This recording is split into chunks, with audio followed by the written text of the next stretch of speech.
The rain fell in relentless sheets, soaking Elena's thin jacket as she stood under the flickering neon sign of a diner in Rome, Georgia. She was lost not just in the small town she'd stumbled into, but in the wreckage of her life. At 28, she felt like a ghost, drifting through a world that no longer made sense. Elena had driven south from Atlanta 3 days ago, her car packed with what little she could salvage from a relationship that had crumbled like ash. Her ex-girlfriend Sarah had left her with nothing but a note. "I can't do this anymore. You're too much." The words haunted her, looping in her mind as she wandered unfamiliar streets, her savings dwindling, her heart bruised. Rome, with its quaint charm and riverfront beauty, was supposed to be a pit stop, a place to breathe before deciding her next move. But now, stranded with a dead phone and a car that wouldn't start, she felt the weight of her choices pressing down. The diner door swung open, spilling warm light onto the wet pavement. A woman stepped out, her leather jacket glistening with rain. She was striking short black hair, sharp blue eyes, and a confidence that seemed to part the storm around her. "You okay out here?" she asked, her voice low but kind, cutting through the rain's steady hum. Elena blinked, caught off guard. I'm fine," she lied, her voice barely audible. The woman tilted her head, studying her with a mix of curiosity and concern. "You don't look fine. Come inside. You're soaked." Something in her tone, firm yet gentle, made Elena follow. Inside, the diner smelled of coffee and fried onions, its retro booths half empty. The woman gestured to a seat across from her. "I'm Clara," she said, sliding into the booth. "What's your story, stranger?" Elena hesitated, her fingers tracing the edge of the table. "I don't have one," she said softly. "Just passing through." Clara raised an eyebrow, her smile teasing but warm. "Nobody's just passing through Rome. This place has a way of holding on to people." She leaned forward, her eyes locking onto Elena's. "So, what's got you looking like you're running from something?" Elena's throat tightened. She wasn't ready to spill her heart to a stranger, but Clara's gaze was disarming, like she could see through the walls Elena had spent years building. "I'm just lost," she admitted finally, the word heavy with truth. Clara didn't press. Instead, she ordered 2 coffees and a plate of fries, her easy demeanor filling the silence. They talked about the town, the weather, the way the Ustanala River sparkled at dusk. Clara was 30, a photographer who'd moved to Rome to escape the chaos of New York City. She spoke of her work with a passion that made Elena's chest ache, a reminder of the dreams she'd once had before life ground them down. As the night wore on, Elena found herself laughing, actually laughing, for the first time in months. Clara's stories were vivid, her humor sharp, and her presence a quiet anchor in Elena's storm. When the diner's clock struck midnight, Clara offered to drive her to a nearby motel. "Can't have you sleeping in your car," she said, tossing Elena a spare jacket. "Not in this rain." The drive was short, but it felt like a lifeline. Clara's old pickup truck smelled of leather and pine, and the radio played soft jazz that mingled with the rain's rhythm. At the motel, Clara handed her a business card. "If you're still lost tomorrow, call me. I'm good at finding things." Elena clutched the card, her fingers trembling not from the cold, but from something nawa flicker of hope. She watched Clara drive away, the taillights fading into the night, and wondered if this small town, this stranger, could be the start of something she'd never dared to imagine. The next morning, Elena woke to sunlight streaming through the motel's thin curtains. Her car was still dead, her phone barely charged, but Clara's card sat on the nightstand, a promise of possibility. She dialed the number, her heart pounding. Clara answered on the second ring.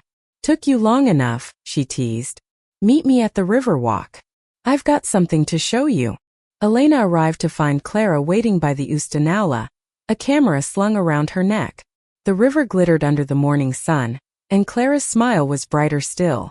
"This town's got secrets," she said, leading Elena along the path. "And I think you need to see them." They spent the day together, Clara pointing out hidden murals tucked behind buildings, historic bridges, and quiet spots where the town's history whispered through the trees. Elena felt herself unraveling, her guard lowering with every step. Clara's energy was infectious, her curiosity about Elena genuine. When Elena finally shared a piece of her story, Sarah, the breakup, the sense of failure, Clara listened without judgment, her hand brushing Elena's briefly, a touch that sent warmth through her. By evening they sat on a bench overlooking the river, the sky painted in hues of pink and gold. "You're not lost," Clara said softly. "You're just finding a new path. And you don't have to do it alone." Elena's eyes stung with tears. For the first time in years she felt seen not as a failure, but as someone worth knowing. As the stars began to emerge, Clara's hand found hers, their fingers intertwining. It was a small gesture, but it felt like everything. The days that followed blurred into a rhythm Elena hadn't known she craved. Clara became her guide, not just through Rome's winding streets but through the tangled mess of her own heart. Each morning they met at the Riverwalk, Clara with her camera and Elena with a cautious hope that grew bolder with every shared moment. Clara's life was a contrast to Elena's unraveling. She was rooted in Rome, her small studio apartment filled with photographs of the world, snapshots of joy, pain, and everything in between. She'd left New York after a betrayal of her own, though she spoke of it only in fragments. "Some people break you to feel whole," she'd said one evening, her voice distant. Elena didn't push, but the weight of Clara's words lingered, a bridge between their pasts. Their connection deepened over quiet moments. Coffee at the diner, drives through the rolling hills, evenings spent stargazing by the river. Clara taught Elena to see beauty in the ordinary, a cracked sidewalk, a fading sunset, the way light danced on water. In return, Elena shared stories of her childhood in Atlanta, her dreams of becoming a writer before life derailed her. Clara listened, her eyes bright with encouragement, urging Elena to pick up a pen again. But the past wasn't done with Elena. A week into her stay, her phone buzzed with a text from Sarah. "I made a mistake. Can we talk?" The words hit like a punch, stirring up the pain Elena thought she'd left behind. She didn't respond, but the message gnawed at her, pulling her back to the doubts she'd carried for years. Was she enough? Could she trust this fragile new beginning with Clara? Clara noticed the shift in Elena's mood. "You're quiet today," she said one afternoon as they walked through Myrtle Hill Cemetery, its old stones casting long shadows. Elena hesitated, then showed her the text. Clara's jaw tightened, but her voice stayed calm. "Do you want to talk to her?" "No," Elena said too quickly. "I don't know. She was everything once. But she broke me." Clara stopped walking, turning to face her. "You're not broken, Elena. You're healing. And whoever made you feel less doesn't get to decide your worth." Her words were fierce, protective, and they struck something deep in Elena's chest. She wanted to believe them, but fear clung to her like damp clothes. That evening, Clara invited Elena to her studio. The walls were a mosaic of photographs, each one telling a story. One caught Elena's eye, a black and white shot of two women holding hands, their faces blurred but their connection palpable. "That's from a pride festival in Savannah," Clara said, her voice soft. They'd been together 50 years. Fought for every moment of it. Elena's throat tightened. "How do you do it? Keep believing in love after everything?" Clara's smile was bittersweet. "You don't. Not at first. But then you meet someone who makes you want to try again." Her eyes met Elena's, and the air between them thickened with unspoken possibility. They kissed that night, tentative at first, then desperate, as if they could pour all their broken pieces into each other. Clara's hands were gentle, her touch a promise that Elena was enough. For the first time, Elena didn't feel like she was running. She felt found. But the next morning, doubt crept back. Sarah's text lingered, a shadow over the warmth of Clara's embrace. Elena began to pull away, her fear louder than her hope. Clara sensed it, her patience unwavering but her eyes tinged with worry. "I'm not her," she said one night as they sat by the river. "But I can't make you stay, Elena. That's up to you." The words were a challenge and a plea. Elena wanted to stay, to build something real with Clara, but the weight of her past felt like an anchor. She needed to confront it, to face Sarah and the pain she'd left behind. "I have to go back to Atlanta," she told Clara, her voice breaking. "Just to close that chapter." Clara nodded, her expression unreadable. "I'll be here," she said simply. "But don't let her pull you back into the dark." Elena drove north the next day, her heart a battlefield of hope and fear. Atlanta was a city of memories, each street a reminder of Sarah's laughter, her cruelty, her indifference. When they met at a quiet cafe, Sarah was as beautiful as ever, but her charm felt hollow. "I miss you," Sarah said, her eyes pleading. "We could try again." Elena looked at her, searching for the love she'd once felt. But all she saw was the woman who'd made her feel small. "No," she said firmly. "I'm done living for you." Driving back to Rome, Elena felt lighter, as if she'd shed a skin that no longer fit. She thought of Clara, her laughter, her strength, the way she made Elena feel alive. But when she returned, Clara's studio was dark, the door locked. A note was taped to it. "Gone to Savannah for a shoot. Back in a week. Find me if you're ready."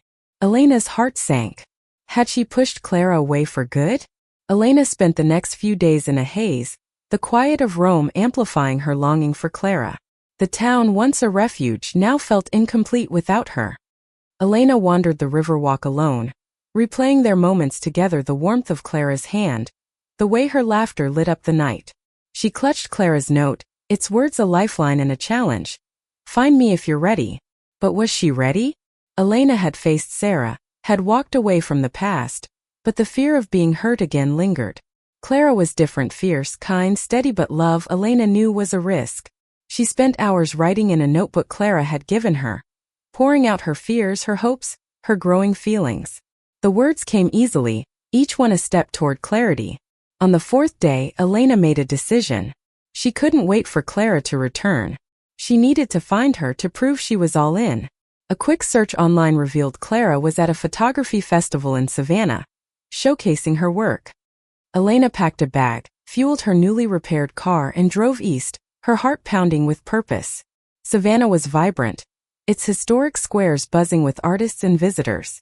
Elena found the festival in Forsyth Park, where Clara's booth stood out, her photographs drawing a crowd. Clara was there, her leather jacket swapped for a loose linen shirt, her eyes focused as she spoke to a group about her work. When she saw Elena, her expression shifted, surprise, then a cautious hope. "Elena!" Clara stepped away from the crowd, her voice soft but intense. "What are you doing here?" "I'm ready," Elena said, the words spilling out. "I went to Atlanta. I faced her. And all I could think about was you." Clara's eyes softened, but she didn't move closer. "I want to believe you," she said. "But you pulled away before. I need to know you're not going to run again." Elena's chest ached. She reached into her bag, pulling out the notebook. "Read this," she said, handing it to Clara. "It's everything I couldn't say." Clara took it, her fingers brushing Elena's. They found a quiet bench under a live oak, its branches heavy with Spanish moss. As Clara read, her expression shifted, tears welled, then a smile broke through. The notebook was raw, filled with Elena's fears, her love for Clara, her dreams of a future she hadn't dared imagine before. When Clara finished, she looked up, her eyes shining. "You wrote this for me?" "For us," Elena said. "I'm done being afraid. I want this. I want you." Clara reached for her hand, pulling her close. Their kiss was fierce, a collision of longing and trust. The festival faded around them, the world narrowing to the space between their breaths. They spent the weekend in Savannah, exploring its cobblestone streets and hidden gardens. Clara showed Elena her favorite spots, her photographs coming to life in the city's beauty. Elena felt herself bloom, her laughter freer, her heart lighter. But beneath the joy, a tension lingered. Clara had been hurt before, and Elena sensed her holding back, protecting her own heart. One night, as they sat on a balcony overlooking the Savannah River, Elena asked, "What happened in New York? You never talk about it." Clara's gaze drifted to the water, her voice quiet. "Her name was Mia. She was my first love, my everything. Until she cheated, lied, made me feel like I wasn't enough. I left because I had to rebuild myself. Rome was my fresh start." Elena's heart twisted. She understood that pain, the way it lingered like a bruise. "I'm not her," she said, echoing Clara's words from weeks ago. "I'm here and I'm staying." Clara looked at her, her eyes searching. "I want to believe you," she said again, but this time her voice held hope. They fell asleep tangled in each other, the future uncertain but full of possibility. Back in Rome, they settled into a rhythm. Elena moved into a small apartment, taking a job at a local bookstore while working on her writing. Clara's studio became their sanctuary, a place where they shared late nights and quiet mornings. But the world wasn't always kind. Rome was small, conservative, and whispers followed them, disapproving glances, hushed comments about those girls. Elena felt the sting, but Clara faced it with defiance, her hand always finding Elena's in public, a silent claim. The tension came to a head one evening at a town festival. A group of locals confronted them, their words sharp with judgment. "This isn't your place," one man said, his voice loud enough to draw attention. Clara stepped forward, her eyes blazing. "Love doesn't need your permission," she said, her voice steady. Elena's heart swelled with pride, but fear lingered. Would this town ever accept them? The confrontation at the festival left Elena shaken, but Clara's strength anchored her. They walked away hand in hand, the crowd parting around them. That night, in the quiet of Clara's studio, Elena voiced her fear. "What if this is too hard? What if they never accept us?" Clara pulled her close, her voice fierce. "They don't get to decide our happiness. We do." She kissed Elena's forehead, her touch a promise. "We'll fight for this. Together." The weeks that followed tested their resolve. Elena's job at the bookstore became a battleground, subtle slights from coworkers, customers who avoided her. Clara faced her own struggles. A local gallery dropped her work, citing community standards. But they leaned on each other, their love a shield against the world's cruelty. Elena's writing flourished, her stories infused with the passion and pain of their journey. Clara photographed her, capturing her strength in black and white, each image a testament to their bond. One evening, Clara surprised Elena with a plan. "We're hosting our own exhibit," she said, her eyes sparkling. "Right here in Rome. We'll show them who we are." They transformed Clara's studio into a gallery, hanging her photographs alongside Elena's stories, a celebration of love and resilience. The exhibit drew a crowd, some curious, some hostile, but many moved by the raw honesty of their work. A young woman approached Elena, tears in her eyes. "I'm like you," she whispered. "Seeing this, it gives me hope." Elena's heart swelled. This was bigger than them. It was about showing others they weren't alone. But the exhibit also drew attention from those who wanted them gone. A local church group organized a protest, their signs condemning sin. Clara faced them head-on, her camera flashing as she documented their anger. "They can shout all they want," she told Elena. "We're not hiding." Elena admired Clara's fire, but her own doubts lingered. Was she strong enough for this fight? One night, unable to sleep, she slipped out to the Riverwalk, the place where their story began. The water was calm, reflecting the stars, and Elena felt a clarity settle over her. She wasn't just fighting for Clara, she was fighting for herself, for the right to love without shame. The next day, Elena wrote a piece for the local paper, a raw, honest letter about their love and the pain of being judged. She didn't expect them to publish it, but they did. The response was mixed. Hate mail poured in, but so did letters of support, stories from others who'd felt invisible. Elena and Clara became a beacon for Rome's quiet queer community, a role neither had anticipated. As winter settled over the town, their love deepened, but so did the challenges. Clara's photography gigs dried up, and Elena's job was on shaky ground. They talked about leaving, starting fresh somewhere more accepting, but Rome had become home. It was where they'd found each other, where they'd learned to fight. One snowy evening, Clara took Elena to the Riverwalk, the town blanketed in silence. She pulled a small box from her pocket, her hands trembling.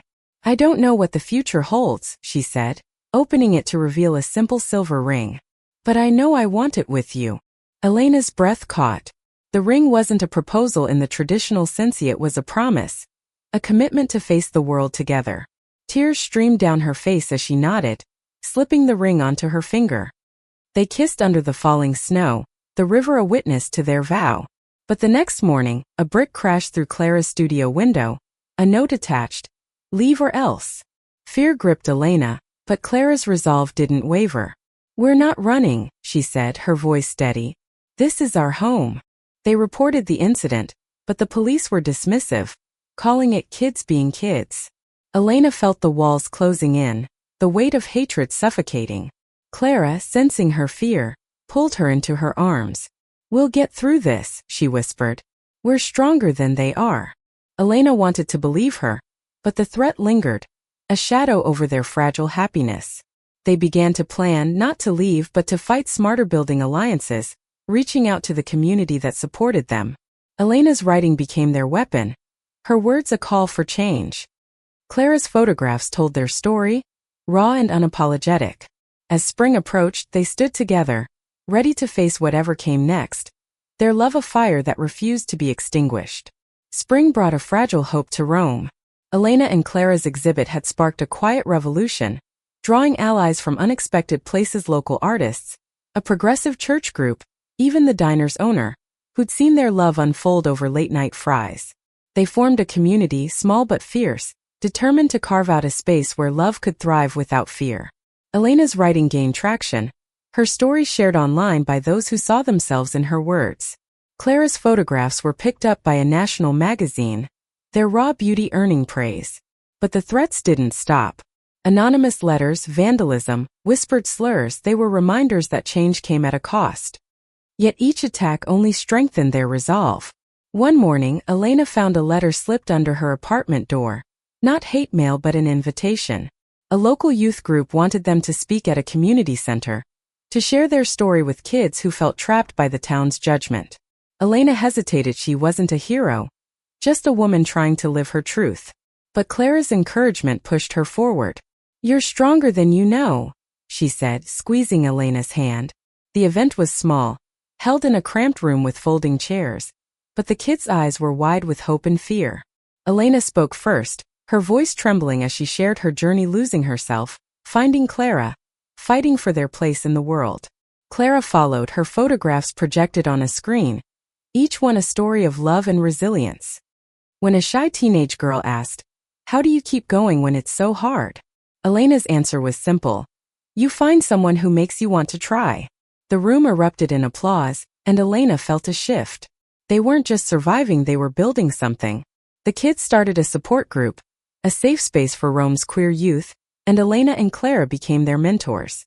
It wasn't easy. Parents protested. Rumors spread, but the community they built held strong. One evening, as they walked along the Riverwalk, the place where it all began, Clara stopped, her eyes bright with tears. "I didn't think I'd find this," she said, her voice thick.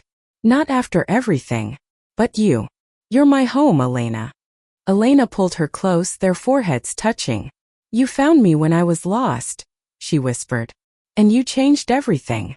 The threats didn't vanish, but they became background noise. Elena and Clara bought a small house on the edge of town, a fixer-upper with a view of the river. They filled it with laughter, art, and love, a sanctuary for themselves and anyone who needed it. Elena's first book, a collection of stories about their journey, was published, dedicated to Clara. Clara's photographs hung in galleries, each one a love letter to their life together. Years later, at a pride event in Rome, the first the town had ever seen, Elena and Clara stood hand in hand, watching kids wave rainbow flags, their faces free of shame. The town hadn't fully changed, but it was changing, one heart at a time. Elena looked at Clara, her ring catching the sunlight, and knew they'd fought for something bigger than themselves. Their love, born in a rainy diner, had become a beacon. It wasn't perfect, but it was theirs, fierce, unapologetic, and worth every battle. As the river sparkled behind them, Elena whispered, "We did it." Clara smiled, her eyes full of love. "We're just getting started." Thank you for listening. Like and subscribe to get notifications about next videos.